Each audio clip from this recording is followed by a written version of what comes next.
Just gonna visit here with Bugsy, quarter horse mare, and her owner Jody.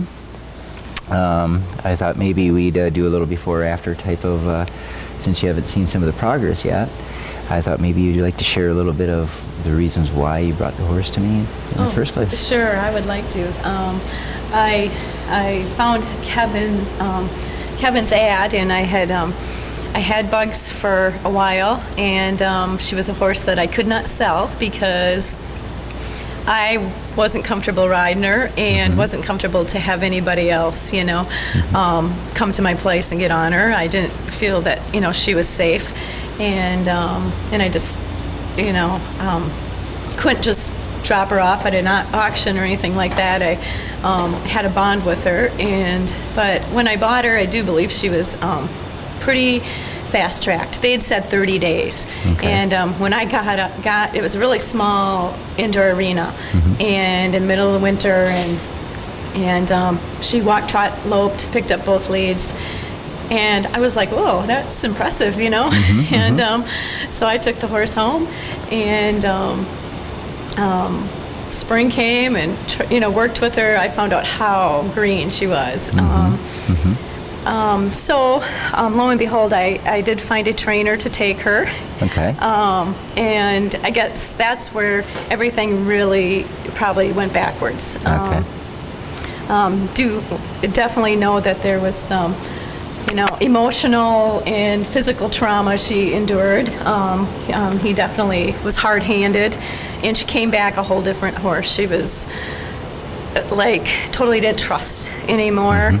And she was totally green when she went, but she came back and she was just super tense, super, you get on her back and she would just be anticipating something, I don't know, I was going to ask something of her. She was never relaxed, her head always raised. When I got on her, I felt the tension in her throughout her whole body. Right. She had no wool on her when she came back. Okay. Yeah, her backup wasn't there. It was just very disappointing. Just the horse actually came back worse than what she, went, and because of the, I think how he pushed her through and physically pushed her through. So the horse definitely. I had went off her twice because she seemed to be so spooked on her back of anything moving, just hand motion, whatever. And 2 times she had bolted sideways, and I lost my balance. Okay. And then she went into a buck, and of course I was already halfway off by then. So. So I knew that kind of told me I wasn't too brave to get back on again. Right. I knew I couldn't sell her like that. I couldn't put anybody else on her. So I kept her around for another couple of years. And so she was just out in the pasture for about 2 years then? Yes, after, and basically just worked on the bond because when she came back, she wanted nothing to do with me. She was scared of her own shadow, and just like a totally different horse than she was when she went. So yeah, and I do know loping her was like hi-yo silver. She would jump into a canter, and it was like there was kites behind you, and she just would, just anticipate either you're going to ask me to go faster, maybe whip me, do something. She just was tense and very uncomfortable. So yeah, I could never, even though you loped her around a few times, she would slow down a little, but it was still a very frantic lope, and I wasn't comfortable being on her, and knew that she needed totally start from square one again. And so I guess that's when I found your ad. So I was real reluctant where to take her after, because she, to me, isn't just like a green 2 or 3 year old horse. She's one that has a lot of baggage, trust issues, anxiety, tension, and that kind of thing. So when I saw that you specialize in kind of behavioral and different modalities, I'm like, that's somebody that maybe could relate to Bugs and get her to relax. Yeah, okay. And How about some of the handling around her? If you may have moved around the head too much? Oh, Was she a little- when I bought her too, they said she was head shy, and they said, well, you'll never be able to use a bridle on her because you can't touch. I can't remember which ear it was, but Okay. and she was just. It was just like somebody must have twitched or cranked on her ear. You could not even get near it, and. So yeah, the head thing was always an issue, very head shy too. Okay. So there was just a lot in the bag with her. Okay. And you mentioned you wanted to be able to maybe someday rope off of her, throw a rope or... Yes, that was my main thing, because like being on her back, I would not even feel comfortable taking off a shirt or grabbing a rain slicker and putting on, because anytime Okay. she saw motion, when you're on her back, it was, flight, Right. flight, and she just tensed up, and I just could not get her over it. Okay. Okay. So it'd be a safe bet to say if we come at her with a tarp or threw a rope off of her, she'd probably go through the roof then. Oh yeah, definitely. Yeah, That was. Or maybe touch her in the flank or the sides. Yes, and she was always very tense in the flanks and sides, Okay. real goosey, and just, seems like she would not get desensitized, even though I would do some groundwork with her. It was so hard to get her. It's like she always had this adrenaline rush, and she was tense and never focused on me or focused on what are you going to do to me, kind of Sure. attitude. It's like, all right. I noticed a lot of that with her when she came in. She had a really reactive side to her up front here. Like she was just, if you did anything too fast, it was make that little mare noise and head go up and get tense and want to flee, Got near that back end, and boy, it seemed like if you just raised a whip up there a little bit, she's like, oh, phew, gone too, So she demonstrated a little bit of something, happened that she's showing a lot of anxiety about. So we did a lot of work with, desensitizing her to that and letting her know that it's okay, that she's not going to, be asked too heavily for work from now on. She says, we're just going to build a relationship with her and an understanding and a line of communication where she's going to get confident in our requests, and she's going to understand the difference between when we really want some energy versus a nice, slow, relaxed canter, so that she can get rid of a lot of that anxiety that makes it uncontrollable and makes her feel like she's a loaded spring when you're sitting in that saddle, like you're kind of mentioning. Definitely. So I'm just going to kind of go through a little bit of something here. This is your first visit with the horse since you've dropped her off, and we've had a few lessons with her. And I'm just going to kind of go through some of the stuff that we've done with her, and you can kind of see if you notice a little bit of a difference. Okay. Okay? Thank you. How's that? Thank you. We'll just step out here a little bit. Wakey, wakey. All right. So, how is your horse for standing to be saddled?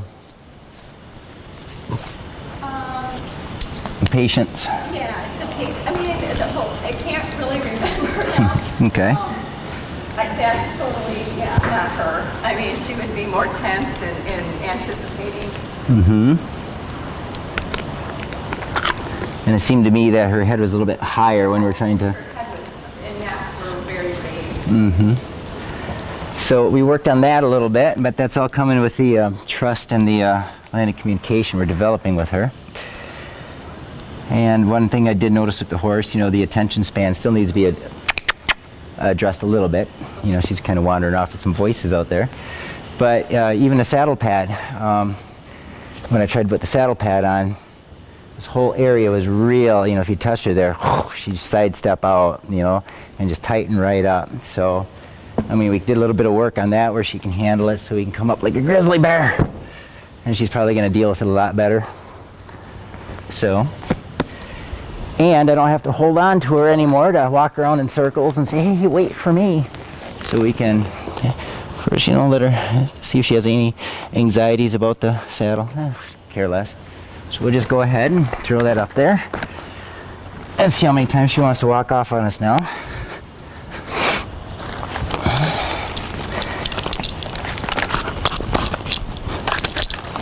And if anybody's wondering, I just hosed the horse off.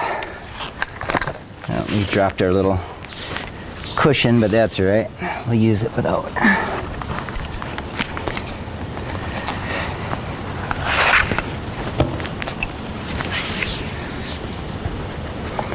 So we're just going through a series of everyday normal procedures that were ultimately a challenge for this horse. Just to see if we see a little bit of improvement in the trust and the attention span and the safety aspect of standing saddled to be, or standing still to be saddled. And I think we're seeing that a little bit here. Right, okay. And I gave you a chance to view another video of ours where we did some groundwork and disengaging the hips and flexation. And head shy horse here. Get rid of that. So what we did is we went ahead and took care of that right after a round pen session. So we just focused on about 20-30 different things in the round pen session where we're achieving, the join-up process with the horse, developing the attention span a little bit, letting her know she doesn't have to run off.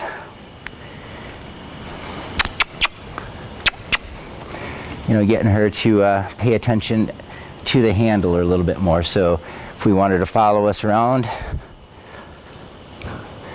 get out of our space and have that leadership role, that horse should always yield to our asking. I mean, it's just your alpha horse in the pasture. If this horse is on the low end and he's on that hay, and that alpha horse comes in and says, "Hey, I want the hay pile, get out of here." He's not, shouldn't even have to lay a tooth or a hoof on that horse. That subordinate horse is going to yield away.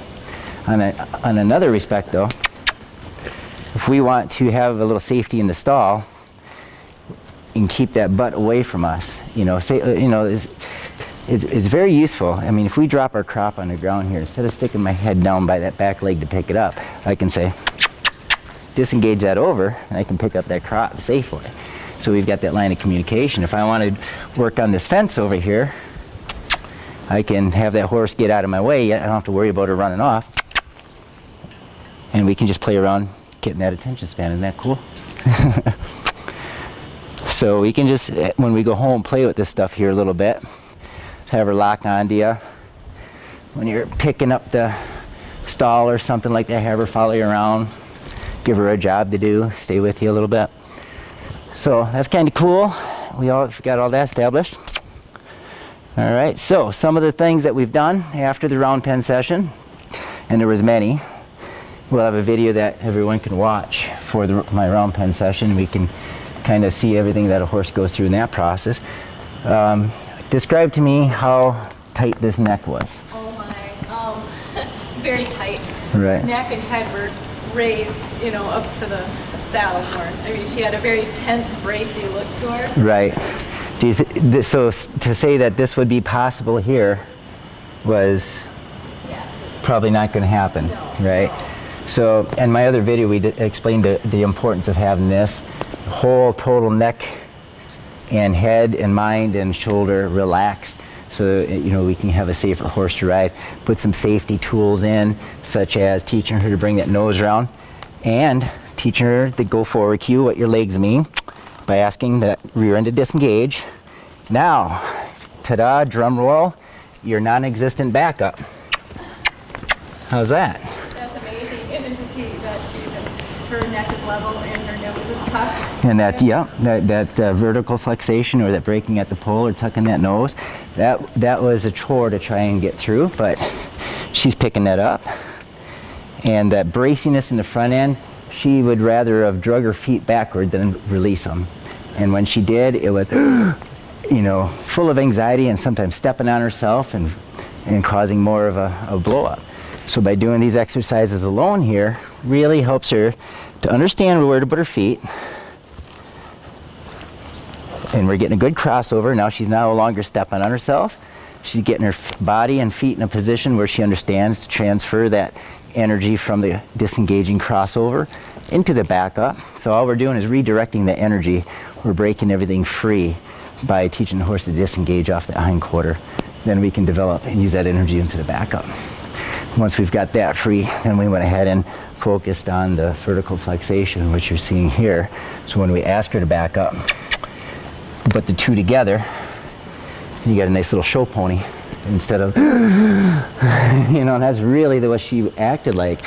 Head was up, nose was out, and braced, you know, and it felt icky, it felt dangerous from the saddle.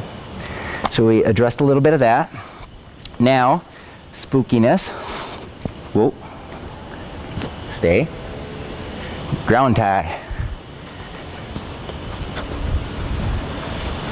She's cooperating.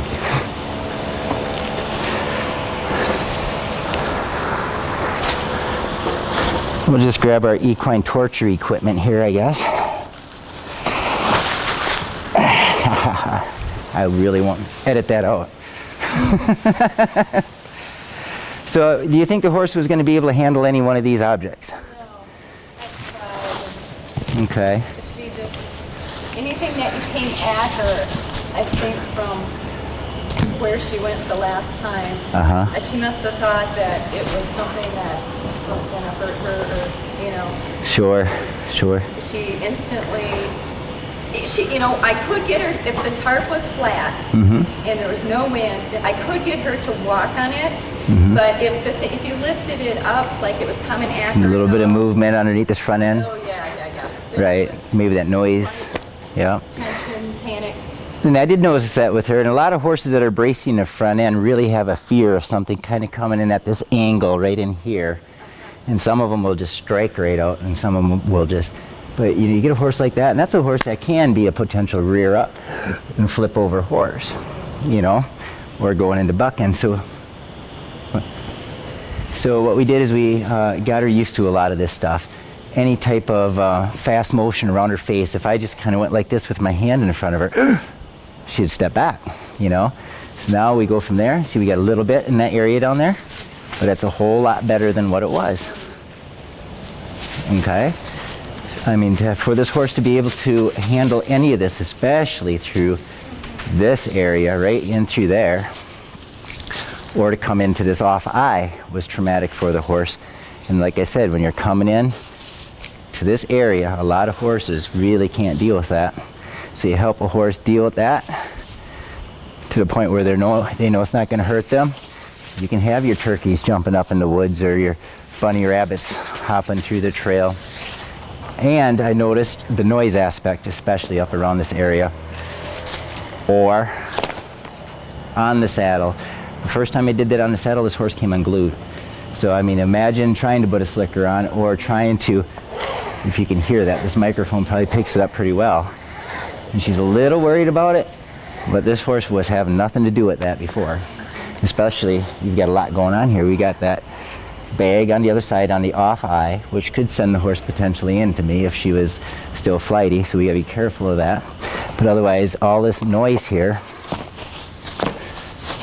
we helped her to really understand that it's okay. She's not gonna be hurt. It's just all part of life and how to deal. See, we can't get a horse used to everything out there in the world. We could spend the rest of our lives in the horse's life sniffing every mailbox on the block, you know, but if we can teach a horse how to handle their fear and to let them know it's just part of being saddled up, and, you know. So as you can see, it's a little bit better. Now the whip aspect, and I raised that whip up for the first time, you know, just in the air.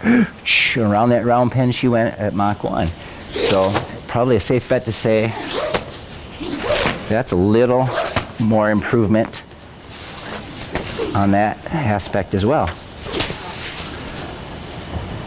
Around the legs, around that haunch area, where if you just touch that, she thought she was supposed to go at speed of light around some barrels.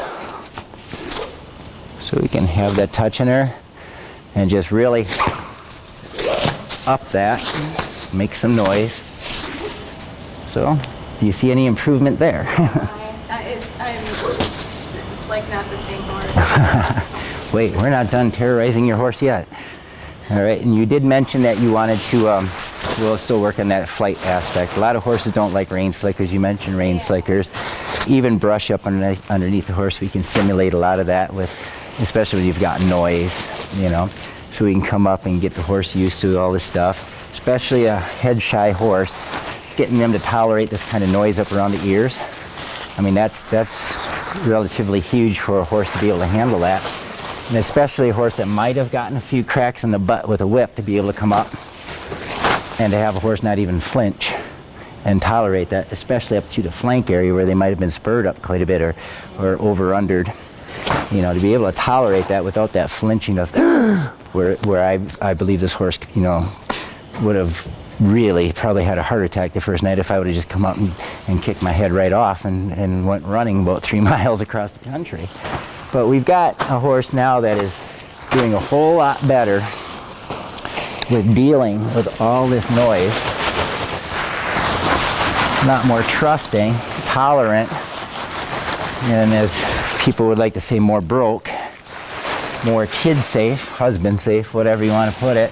But a horse that can tolerate this kind of stuff up and around, especially in areas where they might have seen a little excessive persuasion from another trainer or something,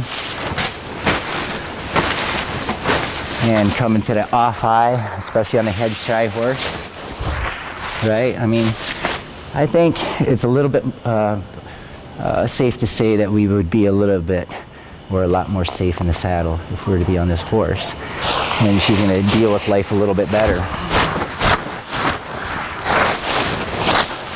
And I notice that, you know, one thing that you are more brave than I am is getting on this horse. When I came up and I wiggled that, shot sideways and did about 3 laps around the round pen, and before she stopped and looked like, what was that? So we needed to really, still not too comfortable with it, as you noticed. You know, it's all right. It's all right. Yes, it is. So we just give her a little calm down cue until it's okay. It's all part of business, isn't it, huh? It's all part of business. So we're just going to go through, and like I said, this is relatively a few lessons in compared to the rest of her life of handling, and she's come a long ways already. So, you know, she wasn't tolerating that one bit before. So, well, one thing I like to do here before I hop in the saddle is I like to disengage these hips a little bit, back them up, maybe walk them forward off that pressure, disengage the hips here a little bit. Now you can kind of see where the 3-step waltz comes in, that John Lyons labels it. And we just go 2 fingers, guide that horse now, and we can start talking to a good crossover, right there, and maybe back up. Isn't that much more of a sweet backup? We'll try the other side, and the reason I like to do this, and I teach all of my students this, and the horses, is one of the #1 reasons people go to the emergency room in equine related accidents, as I stated in my other video, are we saddle up a horse and just hop in that saddle, and if something isn't fitting right, that horse could go to bucking, or worse yet, flip right over on top of you. So by doing this here, helps that saddle to find where it's supposed to be. So I'll hold the pressure until she gets a good crossover. She's thinking reverse. That's that tightness on that side that isn't totally gone yet. That neck is still harboring tension.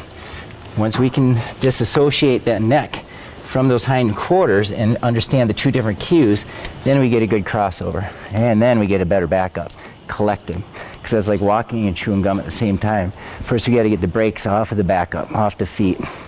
Then we can start asking for all the suppleness up here, because it's like the same cue, but for a horse to be able to stay soft, supple, and relaxed and move the feet, that's a tremendous deal to a horse.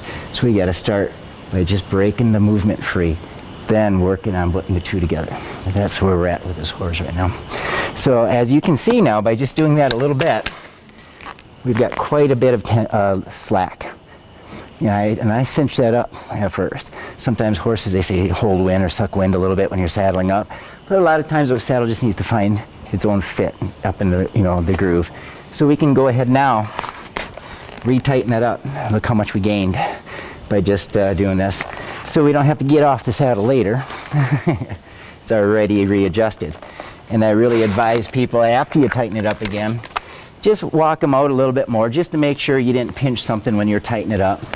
And you would watch the ears to make sure they're not flat back, warning you know, because they're feeling pinched. You'd watch, make sure they're not getting really cinchy or you know, tight through the flanks there. Okay, come on. Anticipation. There we go. There we go. There you go. Good girl. That was pretty good. So I was looking for all the warning signs of maybe the saddle not fitting right there while I was moving her around. And she says everything was okay. So we can move on to some other spooky, scary things. We wanted to be able to throw some ropes off of her someday. So I went ahead and did some work around her legs. I actually secured these two of her legs and had her lead. I could lead her by her feet, each individual foot, so she's perfectly good, to make sure that she has no animosities about the rope behind her, because you add a touch of a rope and then something dragging her that you just roped behind, that sometimes is a little too much for a horse to handle. She's getting better with that. She's tolerating it, where I don't think somebody would have stayed in the saddle if we tried that before. Yeah. So as you can see, and then if you were to throw something off on this spooky head-shy horse, as you can tell, this spooky head-shy horse, you know, I was scared to lift my arms in the saddle because she would just tense up, like, you know, like thinking I was gonna like spank her. You know? Absolutely, absolutely. Anything right in here, you know, showed me there was some kind of trauma. So to be able to, and she's still a little unsure, but that's all right. We can just say, it was cool. It's all part of business. Yeah, so if we can play around, just help her get used to all that good stuff, that's great. And that's where she's at. So again, you know, throwing stuff off to the offside on this horse before going through the system. If I was to make the mistake and do that too quick, and that rope landed on that offside, that horse would have come right through me to escape. And that was a very dangerous thing. So I'm trusting this horse a lot, especially across that saddle, make that noise coming up over that saddle. You know, she's a little unsure, there's a little, but before that would have been a big reaction. You know, I wouldn't have thought of standing on this side and throwing something to the offside and then dragging it to her, touching her body, especially in this back area, or up, over, from behind, underneath, walking from one eye to the other. You know, I would have probably stayed about 4 more feet back. So as you can see, we've got a lot more trust in this horse, a lot more tolerance in our stupid human activities if we want to try and do. Horfus is saying, we're gonna do what today? We're gonna go roping cows? Why are we doing this? You know, but that's what we want to do, so we got to have the horse tolerate all these funny little things. So you think that's a little bit of an improvement. We'll move on to the real deal, a good old lasso, reverse coiled on me. And I'm not a roper. I'd be lucky if I could rope myself, let alone keep my coils all organized. But this horse did not like rope noises. So we would have had a heck of a time to throw a rope off of her. So we're going to help her just to get used to all that stuff, especially down in this area.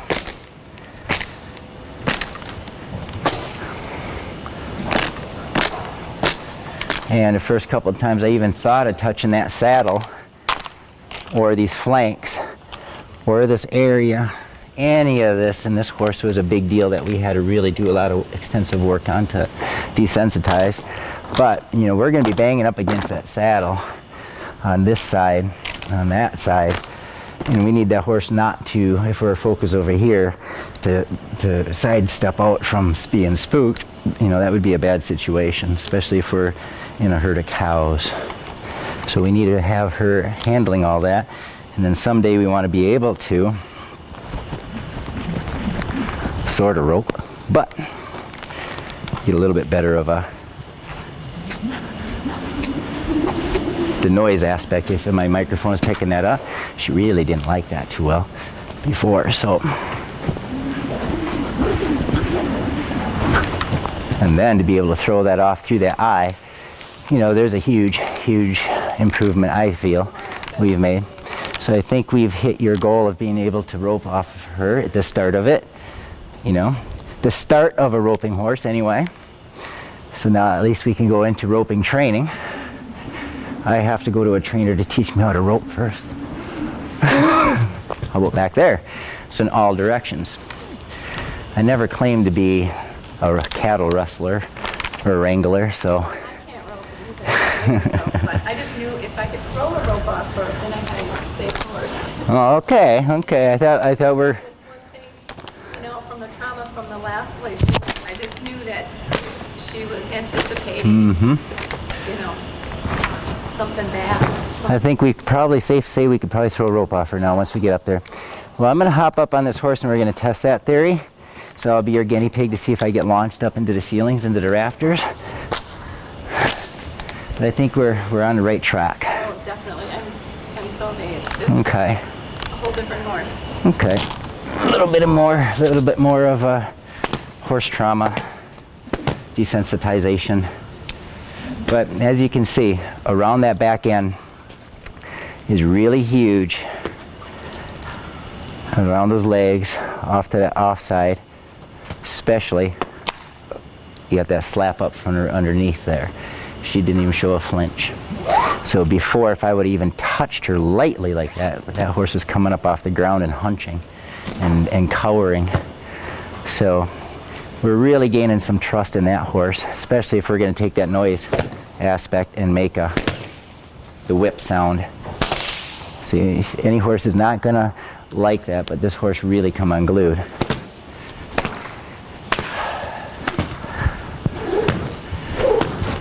Especially in that area. Right there. Good girl. Good girl. How about this side? Not exactly the little mini sonic boom I'm looking for, but it kind of demonstrates the point, I believe. Okay.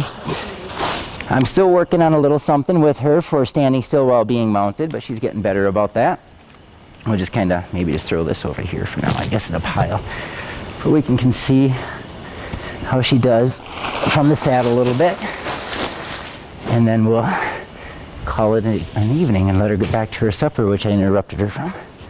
So, I don't know.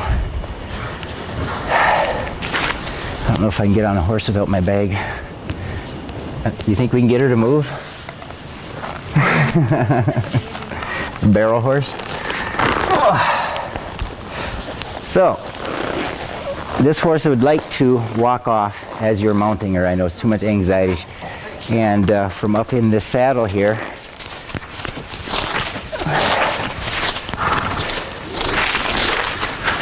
especially down in that area, I don't know about that. Well, what do you say? That's about 6-7 more feet to go. How about if we touch that butt there a little bit up underneath? How about we spank her a little bit?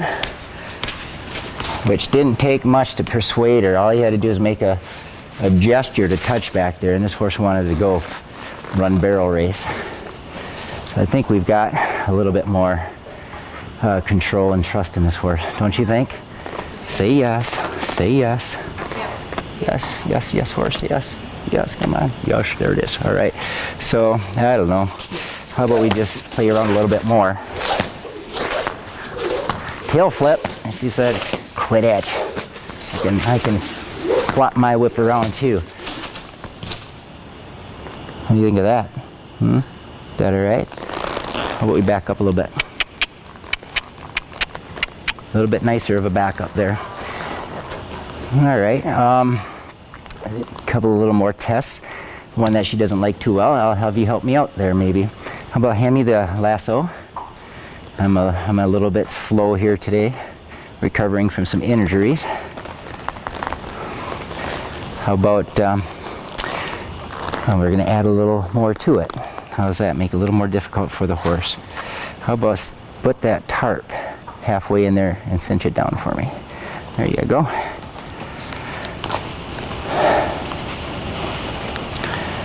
There you go, and just cinch it up tight. There you go. Alrighty.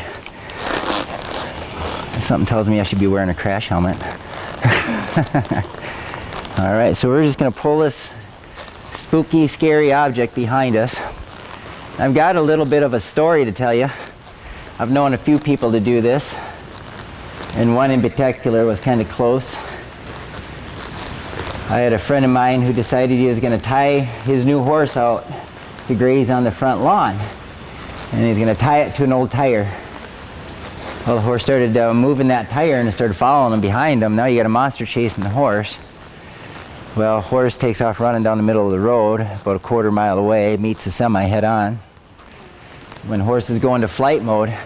Now, I'm gonna ask you, do you see something with this horse? What's touching its back end? Right. If the first time I ever touched this horse with anything on that back end, coming unglued is an understatement. So, is the horse scared now? A little bit different of a different horse? Okay, so now we can rope something, drag it behind us. We can go to all those cowboy challenges, win some trophies, a little bit of gas money. Yeah. So you're on your way to a trail challenge horse, to a working cow horse, to a, she's got reining possibilities. Yeah, she's got a lot of natural ability. She's a thinker. And now we can just play around a little bit maybe. There's two different cues here, and one is disengaging the hindquarter. Getting a little confused because last night was a new lesson. I'll show you what I was talking about last night. This horse was started on that front end, and then she went into running some barrels from that other trainer. She really dove into that turn on that barrel and just accelerated out so fast she would just do a burnout with her back end trying to come out of there. Otherwise, she was afraid she's going to get the what for. When you've got a horse that started on the front end, you don't do a lot of turning with that horse and go into advanced training, they seem to get really stumbly and trippy up front. They'll hit their own front feet instead of a good, nice crossover, or they're leaning into it, which is really going to, and they're full of anxiety like that. Every horse has a good and a bad side. To get a proper lead on that bad side will be next to impossible. So she had a real hard time with this, and this is just a first in the series of some things I'm going to teach her. And it was one of the most difficult to do from the saddle. But I thought last night, that's what's going to benefit her the most. And she picked up on both sides last night. So I'll just demonstrate that. Seems something fundamental, but it was something this horse absolutely couldn't do. Is to associate this rein with this front foot to not only pick it up, so she's not so trippy, but to really wait for where you want her to set it down. She's not so good on this side yet, but this side is a big improvement. I mean, when you pick this up, her mind wanted to go to another horse, and that foot just kept going the other way. But now we've got something that can teach that horse when we're walking forward. What I'm going to do is I'm going to walk her forward. I'm going to ask for that foot to come up, step out, squeeze her forward off of that. We'll try this side. If you watch that foot, I'm going to pick it up. And see how she stepped out and waited for me to release before she set it down? Yeah. There. Now, that doesn't seem huge. But in the scheme of things for a finished horse to have control and communication through each rein, see that? We're actually talking to that foot to step up and out. There, there, and there. The more, see what we're going to do is we're going to connect this rope, this rein to that foot. We're also going to connect this rein to the shoulder for that foot to go and step over the other way. So she's going to understand through a subtle change. Right here we might pick up like this a little bit and wait for her to really come out. Or we'll pick up and we'll come into her neck a little bit to take the shoulder and cross over the other way. And each rein, so we can actually start talking to this foot. Let's back up here. We can take this rein, the left rein, and say step out with the left foot. Then we can follow that up with cross over and take your shoulder with you. And pretty soon what you're doing is you're planting your pivot foot and having that horse do a nice circle around, drilling a hole in the ground with your pivot foot, which takes some reining trainers weeks to set into a horse. We can do one side a night on a horse and doing it perfectly and having the perfect crossover. The more they step around and the better they cross over without hitting the other foot, and the better that pivot foot is planted, the faster that spin will be. And the more they're going to start paying attention and be loose and relaxed and waiting for your next move. And the less trippy they will be, and the better it's going to feel when you're riding, just trail riding or anything, And by getting control of all four corners of the horse and teaching those control aspects, we can go then into any discipline we want, from barrel racing to reining to cow, because we've got the tools to discuss things with a horse. Say, hey, you're dropping that shoulder a little bit. How about we pick that up? See, we can have them pick that shoulder up, and that horse will know we're talking directly to that specific shoulder, and we can practice that a little bit, you know, until he gets it better, then try our pattern again, and lo and behold, the horse understands that much quicker, and we can correct those little issues. Instead of having a leaning, tippy horse, we can have a more, you know, square turn. So this is where your horse is at so far. And now this, to address the other issues of cantering wildly, which I found out the horse likes to do, and to come down out of that canter, you know, was a whole full of anxiety experience. That horse wasn't going to calm down. Like you said to me, you tried to run her through it, but she just wasn't coming down out of it. So now to try and get a stop on that horse, let alone a collected backup, where she's sleeping right now and forgetting. But we'll go ahead and try. You got some room there. And we've got a nice little better trot too. We can start seeing a little collection. We can start seeing a little collection in her trot.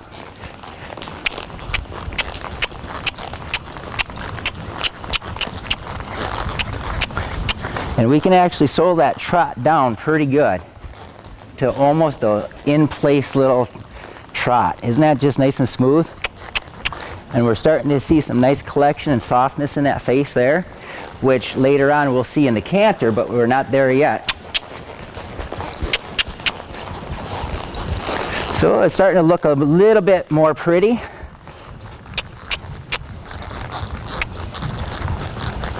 Keeping that nose tucked in good. We're following the feel of those reins better. Now, is this something you could expect out of this horse?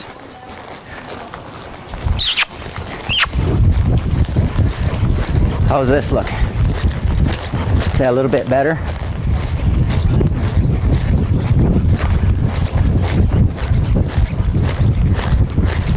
She's leaning a little bit there, so with those exercises I'm going to teach her, I can pick up that left shoulder a little bit more.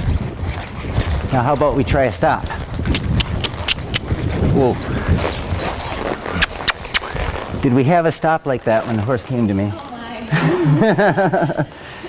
Didn't have a lope like that either. So. I mean, it was like tension. I mean, she just, Right. there was tension there the whole time because she was running through the bit. Okay. Well, I think that we'll just about conclude for tonight. We've come quite a bit of time with this. You know, I did miss some time. I took an injury, and the weather hasn't been cooperating with the heat, the humidity. But I'd say to say that this is probably a different horse that you brought to me. I am totally amazed. I'm kind of in awe yet. I didn't know if some of her issues could be addressed or not, and I just. Do you feel that there's a? Oh my! I've never seen her this calm and relaxed. Okay. And you know, one of the main things with this horse is that after we went into the canter, it was an uncontrolled flat out, and when you asked for the stop, it wasn't there. Right. And the head was high, the nose is out, and when she did stop, it was on that front end bouncing. And then it was, where are we going now? And hyperventilating and just looking left, looking right, couldn't stop, stand still, you know, which was really not safe because she wasn't coming down. Like that, just feel like flop your hands around. That's amazing. Yeah, so she's come a long ways, and I believe this horse is going to stay in for a little bit more finish work, and I think she's just going to turn out. She's got some great natural ability, and she's a fast learner. Yeah. Yeah. I mean, you're seeing a lot of it right now. She's picked up a little bit last night, and I put that slide into her last night alone. She picked it up, you know. So if I just did this a little bit more here, you know, we could probably get a nice 3-4 foot slide out of her. But I don't want to push it too hard because the footing underneath of the sawdust isn't so good. And we don't want to, you know, do too good of a slide and get her burning her hocks. You know, we got to take some precautions and get some boots on her and stuff like that, because you know, if we get a good slide out of her and she hurts herself, we could destroy that stop. So we have to be a little careful playing around with that and get some protection on her back feet there. So, but otherwise it wouldn't be too long at all. This horse would do a nice 10-15 foot slide in just about another week or two from now, probably. That's So, amazing. yeah. I had no idea. I was just horseback, and I didn't know she had all this natural ability. That's amazing to me. I couldn't see it before because there was too much tension and panic and anxiety, and And that's, you know, where I specialize in dealing with the horse's mind. Once we get that mind right, everything else falls into place. And if there is natural ability there, it's going to shine through. And if there's any underlying issues outside of any abuse type issues, then also we can address that, you know, because horses will hide a lot of that with that tension and stuff at first. But what's even more unique about it is once you get rid of all that garbage, the real funny side starts coming out. And you start seeing just a really cute side of a horse you've never seen before, and more personable. You know, and it's just, it makes a wonderful relationship for the rest of your life then. That's great. You know, and we just got to teach her a little calm down cue from the saddle and start dropping that head down. So when she gets this better, when we pick up on this rein, the head's going to drop. And if we ride proactively out on the trail and we see something that we know might spook a horse, we can start talking to her and say, hey, drop the head down. Because we never see an excited horse with his head down here. It's usually 10 miles in the air. So if we can teach that horse to start dropping the head from the saddle like this and say, hey, something's coming, and give them a cue like that, they'll start understanding, and they'll start looking just a little bit, and you can actually, you know, address that, and pretty soon the horse will start becoming braver and braver, you know, and trusting you that you're looking out for him too. So there's a whole lot that went into getting this horse this far, but we're going to try and put some videos together to demonstrate how we accomplish that in a short order. And it really was a short amount of time that this horse came around to this point. It may not seem a lot, but I wish we had a before. You know, I wish we had a before video of this horse, because I was afraid to ever get in the saddle of this horse until it went through some of my system. The more horses that a person trains, you know, better the trainer, the less likely they're just going to hop in a strange horse's back. You know, so this horse really needed to have some safety tools put in. We've got it. We needed to get that mind a little more relaxed and trusting, and I think we got it. I mean, before, if I just went like this, you know, we were running a barrel race, you know. So I'm really proud of this horse. I thank you for having some patience with me through the hot weather and the delays of my injuries. And do you care to hop on or go for a little ride and try? See if you feel a difference? You're more than welcome to. Sure. Yeah? Okay. Thank you. First, I want to thank you so much. I mean, it's amazing. Okay. How the horse has transformed in just a very, very short time. Come on, Bugsy. All right. Well, you want to cut it there, or you want to try and ride? Okay, cut it. We'll get the wreck. We'll get the wreck. Were you able to pick up? You think with the? We'll see. Okay. That's why I had her move halfway up there. Okay.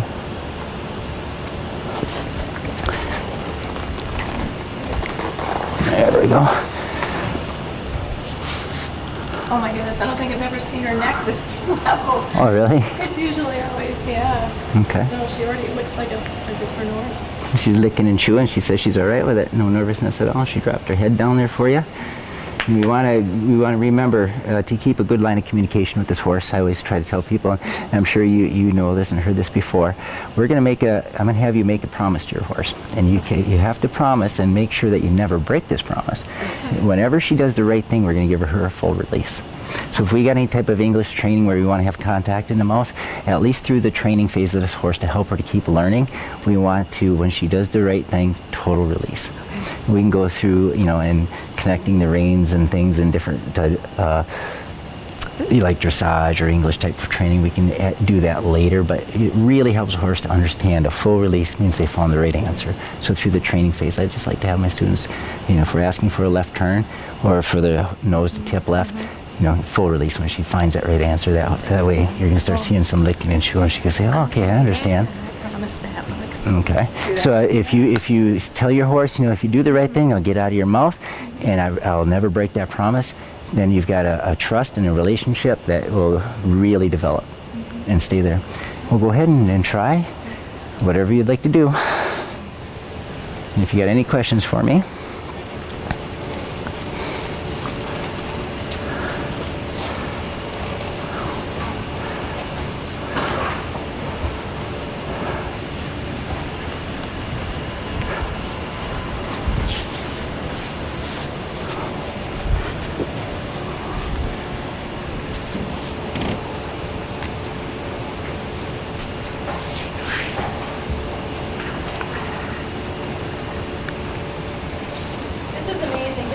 This is not the horse that I've been on before, you know, just to see her neck that low, it's just like, Never, she's been that relaxed. The tension, I'm just amazed.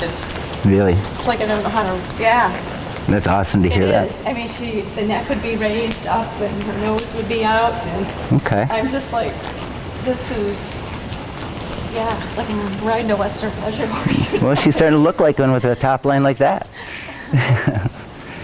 She's showing a real good top line for that Western pleasure look. And you can actually play around with dropping that head a little more by just kind of picking straight up on the reins until you see your head drop, then release. You can squeeze her forward off that a little bit, just till you see your head drop a little more. Yeah. That's something we can work with a little bit later when she knows it better too, though. She's in the learning phase, and she has to have a lot more repetition to really have it set in as a conditioned response. Wow, that's amazing. Just to get her nose to tuck, I was, you know, she just was so bracy. And I just have to give her a little reward because she was just she was licking and chewing there. Yeah, she's all good with what's going on. She just said so. Go ahead and kind of ask her to go forward. I would like you to try a stop, and every time you stop this horse, when she could come back for you, I want you to back her up a step or two or three. Mix it up every time, maybe 5 steps, but back her up off that bit every single time. You want this horse to start thinking back up. If that horse isn't just thinking stop, it's thinking get its hindquarters up underneath of it and backing up, your stops can be all that much better. Okay, so always back a horse, whether you're leading it from the ground or riding from the saddle. Every single time you stop a horse, back it up a step or two. Wait for the feet to feel like the brakes totally came off, and feel through the reins that it's loose. Everything feels loose in the reins. Once you feel that, then give her full release. Then she'll look for that spot every time. But if we release when she's tight backing up, or tight in the neck, we're teaching her to be tight, so we could destroy our stop. And that's what a lot of people don't understand. They kind of use the opposite of that timing and feel, then our horses don't have any stop to them. But if we wait for everything to feel good and released, no brakes on, then say, hey, right there, that's it, good job, and let her rest. You'll have a wonderful stop for the rest of your life with that horse. Little trick for when you go home. So why don't we try that right now? We'll practice a little bit. Just ask her to go forward a little bit, then you'll stop. And then just hold the pressure and use your feet 1 foot at a time, left and right, if she feels bracy on the bit. And ask her to back up off of the pressure. Okay, now straight back, tuck, there. Now how does that feel? Isn't that sweet? That just wasn't there before, was it? Okay, so is that feeling a little bit nicer to ride this horse? And again, licking and chewing, she's totally good with it. Okay. Maybe ask for just a little trot forward if you feel up to it, and then do the same thing. Ask for a stop and back up off of that bit. okay. And don't release until she feels loose up into the reins and the feet. So just squeeze a little bit, squeeze. Okay, then go whoa, use whoa. Back up off of it. How's that feel? Yeah, Yeah? that's amazing. Cool. Yeah. Yeah. That's great. It's Is what you had in mind? whoa. Okay. Okay. Actually, All right. no, very good. All right. We'll just go ahead and let you do whatever you'd like to do. If you have any questions for me, I'll be right here.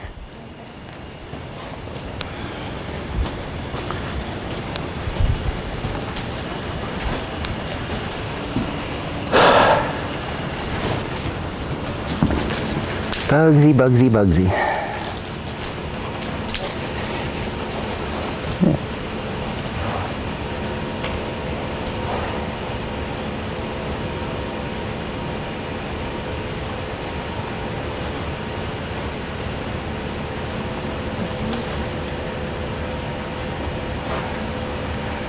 And I can see the hind quarter wanting to come up, you know, for a nice collected stop. But we got to remember, the more energy we put into a stop, the better the stop will be. So, you know, I mean, if we're just going into a stop with that little bit of energy, we're just going to get kind of a stop like that. Yeah. So if we really want to have a nice looking stop, right before we stop, we can ask for energy by going, and then shutting our body down and saying, whoa, and then you'll get a better looking stop. I got one question on her. She always anticipates, I don't know if she does it with you or not, but her head and ears kind of like she's always looking back at me. All right. How do you address that when it seems seems like she's always, I noticed that more. That's an anxiety issue that she's working through. anxiety. She's waiting for your next command. She doesn't know that she can just stand there and relax and do nothing. Yeah, it seems She's like waiting for somebody to pop her on that butt and run that next race. Yeah. That's what, because I went out for a little trail ride before he got here with her. I asked her to stop, and she would look. Should I go this way? Can I go this way? Why are we just standing here? Where am I going? And I think that's just a little bit of an anxiety issue that's going to go away the more exercises we do. Okay. Yeah, I mean, this horse has kind of been like a Greenbrook horse. You drop the reins and ask her to go straight. She just kind of goes wandering. Yeah. That's just a sign of a green horse, you know? So through all these exercises and the finished portion of the training, all that's going to be a thing of the past. Yeah. So I wouldn't worry about that at this point, but I did recognize that out on the trail. Yeah, and I thought it had something to do with anxiety, you know, Yeah. anticipating, but... She didn't know that we can just stand here and do nothing. Yeah, and sometimes even when I would just stand, you know, sit here like this on her, she would, and That's it's so what- much better now. Yep. But yeah, like on the trail, Yep. it was... she Especially just after you're not- cantering, because she has an energy up there, and she wasn't able to come down out of it, which she's getting better and better at. And it, you know, by the time she comes home, it'll be, you know, just a thing of the past. But with that little bit of energy up there, she's saying, okay, where's that next barrel? Yeah. You know, why are we just standing here? I know you're going to slap me. You know, I know you're going to put the spurs to me. You know, but I'm saying, no, we're just going to sit here, relax a little bit. We don't have to do nothing. Oh, the poor girl. So she's just got to understand that, and now she's starting to. Yep. You know. You do all that bad stuff that was done to her in the past, you know. Yeah. So she just needs to understand that, hey, we're, you know, just be a horse. Enjoy it, you know. Enjoy it. And then when we do ask for the speed, she'll go into that speed with more understanding instead of, you know, I better or else attitude. It'll be a better mindset of going into it. It'll be more controlled energy then, you know. So, yeah, go ahead. Go ahead. I'm just going to step out for a second, and if you've got any other questions. I think I'm okay for now. I think with all Okay. Okay. yeah.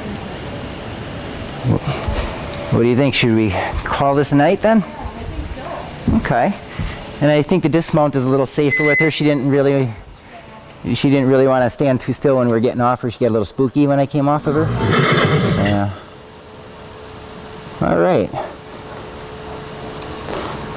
Thank you very much.